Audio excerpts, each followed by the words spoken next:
Hello everyone. In this lesson, I'm going to introduce tree diagrams. So a tree diagram may be used to show a sequence of choices that can lead to a complete description of our outcomes. It will display the outcomes of an experiment consisting of a sequence of activities, and the total number of branches will equal the total number of outcomes. So each unique outcome is represented by a branch from start to finish. So an example would be, for example, let's say we're flipping two coins. So we have some starting point, and we have to consider how does it branch from this choice. We have two choices. We can either get heads or we can get tails. And if we flipped a second coin, well, this branch represents if we had gotten heads for our first flip, and then if we flip our second coin, we could get heads or we could get tails. If we'd gotten tails for the first flip, we can get heads for the second flip, or we could get tails. So then what we could do is we can actually get the entire sample space by following our branches. So we have heads, heads, heads, tails, tails, heads, oops, and tails, tails. So this tree diagram is actually a really good way to get the idea and all the possibilities for some given set of choices or experiments that we're doing. Now, a probability tree diagram is a tree diagram, but where we also include the probabilities. So if we had a fair coin, this would just be 0.5, 0.5 for heads or tails, 0.5, 0.5, 0.5, 0.5. And this is because, right, if we wanted to know what's the probability of getting a head on any given flip, there's one head out of two possibilities, heads or tails, so we get 0.5. Now, this is for a fair coin. Now, if we ever ask you for the probability distribution, a probability distribution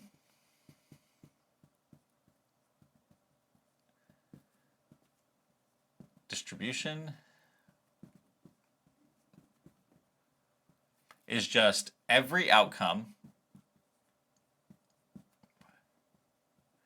and its associated probability. So probability tree diagrams can actually be very useful for this as well, because we have every possible outcome. And by having the probabilities on each branch, we can figure out what the probability of any given outcome is. So for example, the probability of getting heads, heads would be 0.5 times 0.5, or 0.25. And in fact, all of these, because it's a fair coin, actually have the exact same probability. So the probability of heads, heads equals the probability of heads, tails equals the probability of tails, heads equals the probability of tails, tails, which is 0.25.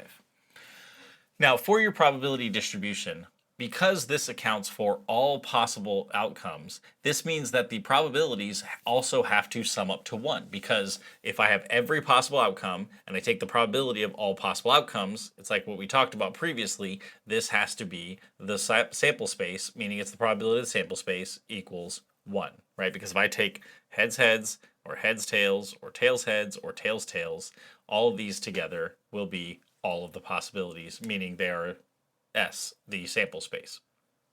Now, your tree diagrams do not have to be the same outcomes. An example of this would be, let's say that we roll a four-sided die.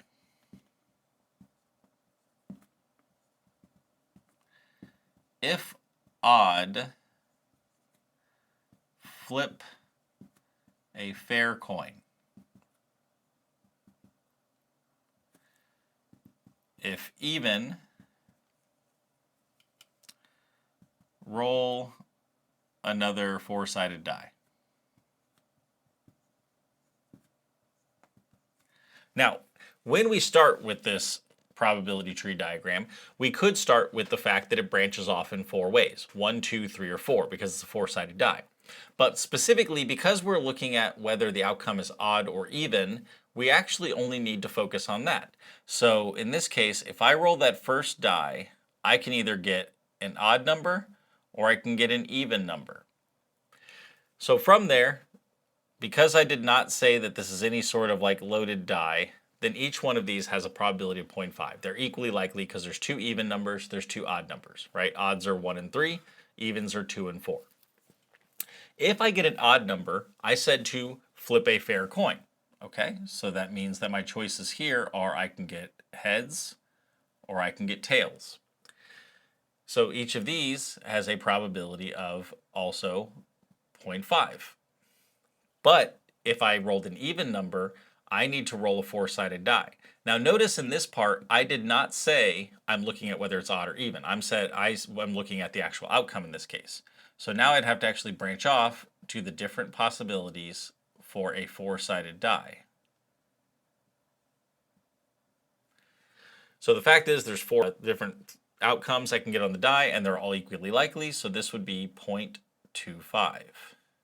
And I'm just drawing this little arc across it, meaning that they all have the same probability. So if I wanted to say what my sample space is now, I just have to follow each of the branches. I can get odd head, I can get odd tail, I can get even 1, even 2, even 3, or even 4. So I have 6 possible outcomes from this. And I also can tell you what the probability distribution is. So looking at our probability tree diagram, I know that odd head and odd tails are going to get the same probability, because if you look at the branches, you're going to get the same thing. So the probability of getting odds head is equal to the probability of getting odds tails is equal to 0.5 times 0.5, which is equal to 0.25. And if I look at the probability of even, 1, 2, 3, or 4, they're all also going to be the same probability, because it's going to be 0.5 times 0.25. So I'm going to write the probability of getting an even 1 equals the probability of getting an even 2 equals the probability of getting an even 3 equals the probability of getting an even 4, which is equal to 0.5 times 0.25. which in this case would be 0.125. Now, if we want to double check that this sums up to 1, we know that we have two probabilities that are worth 0.25. So we have 0.25 plus 0.25, that's these two probabilities, odd head, odd tail, and we have 4 probabilities that are 0.125. So plus 0.125 plus 0.125 plus 0.125 plus 0.125. And if you add these up, you will get that they account for all the possibilities, because this probability distribution is every possible outcome and their associated probabilities. Well, if I have every outcome, then all the probabilities must sum up to 1. So this first example on the slides, you'll see that's actually kind of what we did. Suppose we perform an experiment by tossing 2 fair coins, representing an experiment using a tree diagram with probabilities labeled the branches, write the sample space, and fit its associated probability distribution. Well, we did that. Example 2 is looking at outfits again. This one is how many outfits are possible from a pair of blue or gray pants, a choice of a formal shirt, a casual shirt, and a t-shirt. So in this case, you would have to look at the branching choices. Well, when choosing pants, you have 2 possibilities, blue or gray. And then if the person chose blue pants, they have a choice of a formal, casual, or t-shirt. If they chose gray, they would have a chance of selecting a formal, gray, or t-shirt as well. So based on this, the probabilities, all things being equal, we could easily figure it out just like what we were doing in this exact last one. Now, there's one thing I actually want to show you before we're done with this. So let me clean this up real quick. Let's say that we wanted to draw a probability tree diagram for rolling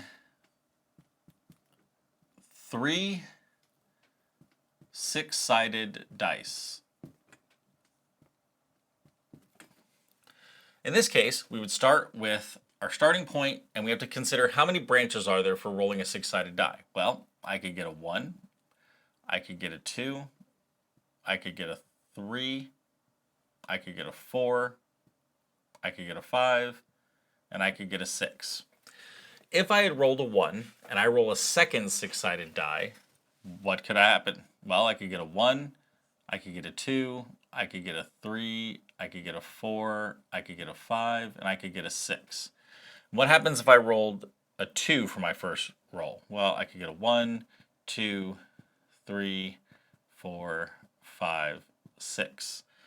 And you can already kind of see what's happening here, is that this is actually becoming very busy, right? And this is actually the one problem with a probability tree diagram, or even a tree diagram, is if you have too many branches, it will start to become very difficult to draw very quickly. Now I could have written this out much bigger to try to give myself more space, and I probably could have made it to the third die before I was getting in the way of each roll, but I actually did it this way so it would kind of converge a little faster. So let's say that we actually wanted to do this. We wanted to draw the tree diagram for 3 6-sided dice, and we wanted to actually follow every branch. Well, we can figure out what is the size of this sample space by using our multiplication rule of counting, which would be die 1 times die 2 times the number of outcomes in die 3, or 6 cubed. So doing 6 cubed, we would get 216. I actually knew the outcome. I just wanted to double check before I said something wrong on video. This means that we would have to draw out and follow 216 branches, because whenever you do your tree diagram, going back to our heads or tails for 2 coin flips,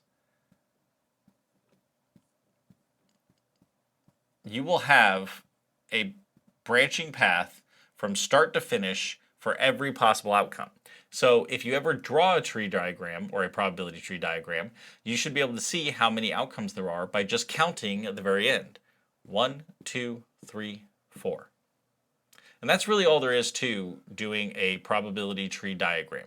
They can be very helpful for visualizing fairly simple experiments or groups of experiments, but they can also quickly grow out of hand if you have too many options and they grow very quickly. And this actually is true even on computers. If you were to put this on a computer, your image is going to become very crowded. The computer can do it, but it's not really going to be very useful once you kind of get to the realm of rolling multiple 6-sided dice.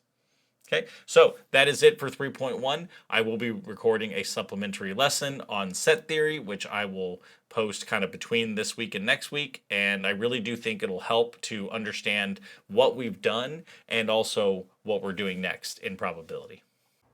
Thank you for watching. To continue learning, click the linked video here for the next lesson. If there's a topic you'd like me to cover, let me know in the comments. Don't forget to subscribe, and I'll see you in the next video.